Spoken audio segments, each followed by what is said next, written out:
On my birthday, I got a message from my dead grandfather, "Happy birthday. I'm alive." Shaking, I tracked the number and found him in a nursing home. "They stole your inheritance, your house," he whispered. That night, I sent his photos to the family group chat. Then I canceled their allowance, froze their accounts, cut utilities, and that was just the beginning. "It's better when you're not around. Less stress for everyone," my father said, his voice sharp as broken glass. My mother's laughter spilled in from the kitchen. "Oh, come on, don't be so harsh. But really, maybe you should spend your birthday somewhere else. We've got enough on our plate." I stood there, phone in hand, staring at the dining table where the remains of their dinner lay, empty wine glasses, a half-eaten cake, crumbs scattered like careless thoughts. They hadn't even set a place for me. "Happy birthday, by the way," my sister Sarah quipped, not looking up from her phone. Her voice was thick with fake sweetness. "I was going to post a throwback photo of us, but, I figured you'd want some privacy." I didn't even ask why they hadn't invited me to celebrate. I knew the answer. I was the outsider, the one who always gave but was never enough. The one who worked 2 jobs to pay off their debts. The one who missed weekends with friends because mom needed help with her groceries, dad needed his car fixed, or Sarah just needed. I wasn't angry. I was something colder. Numb, like the January wind that pushed against the windows. "Sure," I managed, slipping my phone into my pocket. "Enjoy your night." I didn't slam the door. I didn't shout. I just walked away. Walked to my car, sat behind the wheel, and stared at the windshield, trying to remember a single moment when they'd celebrated me. When they'd been proud. When I'd been anything more than convenient. The drive back to my apartment was a blur, the city lights stretching like melted glass. When I got home, I turned off my phone, sat in the dark. I told myself I didn't care, that their words were just old habits cutting new wounds. But at midnight, I turned the phone back on. A single message lit up the screen. "Unknown number, happy birthday. I'm alive." I stared at it. A prank, probably. Some cruel joke from a bored friend who'd found the perfect way to twist the knife. I almost deleted it. But then I saw the contact name. Grandpa. Grandpa, who'd been dead for 3 years. Or so they told me. My heart raced, a cold sweat breaking out on my forehead. I checked the number. Area code matched the town he used to live in. But that didn't make sense. He was gone. Buried. I'd seen the obituary, the photos of the tiny funeral, just mom, dad, and Sarah. I hadn't been invited. "Too busy with work," they'd said. My fingers shook as I typed. "Me, who is this?" 3 dots appeared. Then another message. "Unknown number. They lied to you. Your house, your inheritance, they took it. I need your help." I couldn't sleep. I sat in the darkness, the cold glow of my phone the only light in the room. Grandpa's message stared back at me, a glowing wound. "Unknown number. They lied to you. Your house, your inheritance, they took it. I need your help." I didn't want to believe it, but I couldn't deny the chill creeping up my spine. I traced the number. The call came from a nursing home 2 towns over. It took less than an hour to get there, but it felt like a lifetime. The building was gray and tired, the kind of place where time goes to die. When I walked in, a nurse looked up, her smile fading when she saw my face. "I'm here to see." "I think he's my grandfather." My voice trembled. Her expression softened. "You mean Mr. Hargrove? Room 214. I almost ran. When I reached the door, I stopped, breathing hard. What if it was a mistake? What if I walked in and saw a stranger? But I pushed it open. An old man with silver hair sat by the window, sunlight painting his tired face in golden lines. His eyes shifted, and when they met mine, he smiled, a weak, trembling smile. "I knew you'd come." His voice was like dry leaves, but there was a spark of life in it. "Grandpa." He nodded.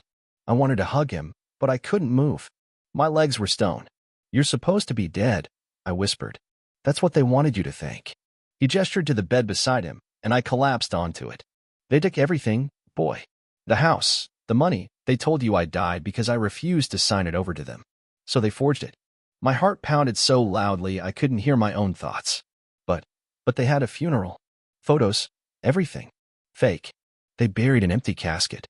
Told you it was family only, didn't they? Yes. I felt sick. And the inheritance? That was supposed to be for you. You and only you. But they needed the money. They always do. His hand trembled as he reached for mine. I tried to fight them, but they locked me here. Said I was losing my mind. They took my phone, but I begged the nurse. She let me use hers. That was all it took. That one whisper of betrayal, and the numbness turned to something else, something burning. I stood up. I won't let them get away with this. Grandpa's grip tightened, surprisingly strong. Be careful. They will do anything to keep what they stole. Anything. I walked out of that nursing home, the winter air slicing my face, but I didn't feel it. My phone was in my hand, already dialing. Dad picked up after 2 rings. Oh, so you finally remembered your family exists? His voice was thick with sarcasm. I just visited Grandpa. Silence. The kind that cracks like glass. I know everything, Dad. I know what you did. You've always been thankless. Save it. I felt something cold in my voice. Something I'd never known before. You told me he was dead. You stole his house. His money. You faked his death and left him to rot in a nursing home. Watch your mouth. He snapped. You don't know anything. I know enough. I have the texts. The photos. I'm going to the police. There was a muffled curse, and then another voice, my mother. Please, sweetheart, don't do this. You don't understand. We did it for the family. The family. I laughed. Or for yourselves. Because your idea of family is a bunch of lies. I hung up. They called back instantly, but I ignored it. I went straight home and began digging. Bank records. Text messages. Photos. I knew where my parents kept their old files, the ones they thought I never touched. But I didn't just find evidence of the house. I found something worse. Transfers, thousands of dollars, siphoned from Grandpa's account over the past 3 years. And 2 accounts with my mother's and sister's names. The money was mine. The house was mine. Grandpa trusted them, and they stole everything. My phone buzzed a notification. A Facebook post. Mom, families are built on trust and forgiveness. Some people just can't let go of bitterness. Underneath, a cascade of comments from aunts, uncles, even family friends. Aunt Linda, don't worry, sweetie. Some kids just grow up selfish. Uncle Mike, ungrateful is an understatement. And then Sarah, he's always been the problem child. Always making drama. They were spinning the story. They were making me the villain. My phone buzzed again, a text from Sarah. Sarah, grow up. Grandpa's old. He doesn't even remember half the stuff he says. You want the house? Fine. But you're not taking a cent from me. You've always thinking only about yourself. I wanted to throw my phone, but I didn't. Instead, I started taking screenshots. Saving everything. Making copies of every document I'd found. I compiled them into a neat folder on my laptop, labeled it Truth, and backed it up in 3 places. They thought they could control the narrative. They thought I'd back down, like always. But they didn't know I was done playing the obedient son. The cafe was quiet, the soft murmur of conversations around me just a backdrop. I chose a table in the corner, far from the windows. It was perfect, a clear view of the entrance, nowhere to hide. I sat with my laptop open, the USB drive plugged in. The screen glowed with a folder labeled Truth. Inside, everything: the forged signatures, the bank transfers, the screenshots, the video of Grandpa in the nursing home. The final nail in their coffin. My phone buzzed. Mom's message, we're here. Please don't make a scene. I didn't reply. They would regret those words soon enough. The doors swung open, and I saw them. Dad, stiff and angry. Mom, pale and nervous. Sarah, smiling, but with that fake sweetness that always had poison. They walked over, and without a word, sat across from me. I looked at them and said nothing. Mom broke the silence. Honey, can we please just talk this through? We're family. Family. I let the word hang in the air. Like you told me Grandpa was dead? Like you stole his house and locked him in a nursing home? Dad's face twisted. Don't you dare. I leaned back, clicking a file on my laptop. A video of Grandpa, his weak voice but clear words. They stole it. The house, the money, everything. They lied to you. Mom's hand shot to her mouth. Dad leaned forward, his voice a furious whisper. You think this little show will scare us? Your grandfather is senile. He doesn't know what he's saying. Really? I clicked another file, a scanned document of the inheritance, Grandpa's real signature next to the forged one. Silence. Then Sarah laughed, a sharp, bitter sound. You've always been so dramatic. You think this makes you some hero? You always act so naive. Reality? I smiled. Let's talk about reality. I clicked the next file, screenshots of her social media posts. Luxurious vacations, designer clothes, spa treatments. And right next to them, the bank transfers from Grandpa's account to hers. Her smile vanished. You had no right. No right? I cut her off. Like you had no right to steal the inheritance meant for me? No right to pretend Grandpa was dead? Mom's voice cracked. Please, sweetheart. We were just trying to protect you. You've always been so sensitive. Protect me? I leaned forward, ice in my voice. You left him to die alone. You lied. You stole. And now you want me to just smile and pretend it's okay. Dad leaned forward, his voice sharp with anger. Enough. This is family business. And if you don't shut your mouth right now, you're going to regret it. I didn't flinch. Or what? You'll lie about me again? Maybe tell the family I'm a failure? Like when you said I stole from you, or that I was ungrateful. He leaned forward, his face a mask of rage. You've always been difficult. Always running to others. Always blaming us. No wonder Grandpa never wanted you around. I smiled. That's funny. Because he's here. The door behind them opened, and a quiet figure stepped in. Slowly, carefully, leaning on his cane at Grandpa. Mom went white. Dad's mouth fell open. Sarah actually squeaked. Hello, son. Grandpa's voice was weak but steady. Surprised to see me? You, Dad stuttered, looking like a trapped animal. You told me I was losing my mind, Grandpa whispered, his voice growing stronger with each word. You said I wasn't safe at home. You promised me you'd take care of the house, that the money was for the family. But all you took care of was yourselves. Mom's hands trembled. Please, Dad, we did it for you. You couldn't live alone anymore. We tried. Tried. Grandpa's voice was sharp now. Tried to lock me away? Tried to steal everything I worked for? Tried to erase me? Dad stood up. That's it. We're leaving. This is all a setup. Sit down. My voice sliced through the air, and for the first time in my life, he actually froze. I have enough evidence to expose everything you've done. I continued, my voice cold and clear. You stole, you lied, and you abandoned him. And now everyone is going to know. Please. Mom was sobbing now. We can fix this. We can. We can figure something out. We're family. No, we're not. I looked at them, each in turn. From this moment on, you are strangers to me. Sarah's face twisted with rage. You think you're so perfect? You think you're some hero for doing this? You think you can survive without us? I laughed. No, Sarah. I was nothing because of you. But now I'm free. I turned to Grandpa. Let's go. You don't need to waste another second on these parasites. As we walked away, Dad's voice chased after us, a desperate, broken scream. You'll regret this. You need us. You'll always need us. But his voice was already fading, swallowed by the silence. I helped Grandpa into the car. His hands were shaking, but his eyes were clear. Are you sure you want to do this? He whispered. I should have done it years ago, I said. We drove away, leaving behind the shattered pieces of a family that never deserved that word. I blocked them all. With one tap of my finger, mother, father, sister. All of them. And the messengers, on my phone, even on the banking app. The first call came an hour after Grandpa, and I returned to my place. It was Dad. Then Mom. Sarah, right after her. I watched the phone buzz on the table and looked at Grandpa. His eyes were calm, almost grateful. You really did it? He whispered, as if afraid it was all just a dream. Yes, I smiled. I did. The next morning, I called the bank. Removed their access to all the accounts I'd ever opened for them. Disabled automatic payments that covered their loans, utilities, car insurance. I called the electric company, the water service, the gas provider, and I said the simplest words. Close it. Transfer all bills to the new owners. Every bill was in my name. Every service, every expense, I paid for it. But not anymore. At noon, I drove to Grandpa's nursing home, packed his belongings. The staff looked at me with surprise. He's coming home, I said coldly, tossing his bags into the car. Grandpa climbed into the passenger seat, and for the first time in years, I saw him smile. A real, quiet smile. I thought I would die there, he whispered, as if afraid I might change my mind. They wanted you to stay there. But that's over now. I drove into the apartment I had rented in advance. Spacious, bright, overlooking a park.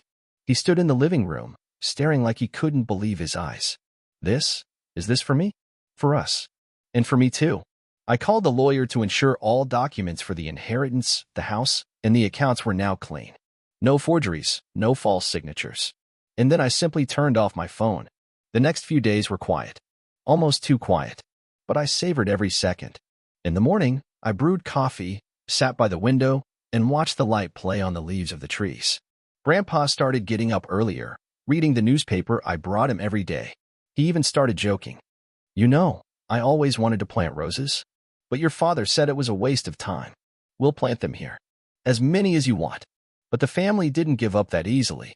A week later, I was coming back from the store when I saw a familiar face on the steps of my building. Sarah. She stood there, hugging herself, her face twisted in desperation. I know you can hear me, she screamed as I approached. You can't just leave us like this. We're your family. Family. I walked past her, pulling out my keys. Family doesn't bury people alive. She grabbed my arm, her eyes glistening with tears. It was a mistake. They just wanted to do what was best. No, they wanted what was best for themselves.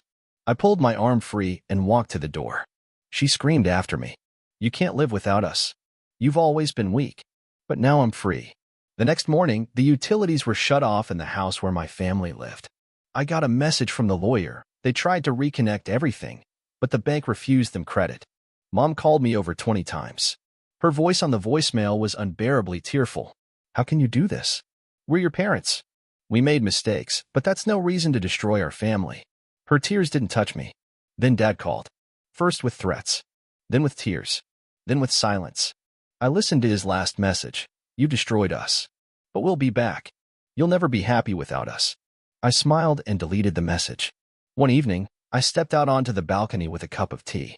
Grandpa sat beside me, wrapped in a blanket. You're stronger than I thought, he said.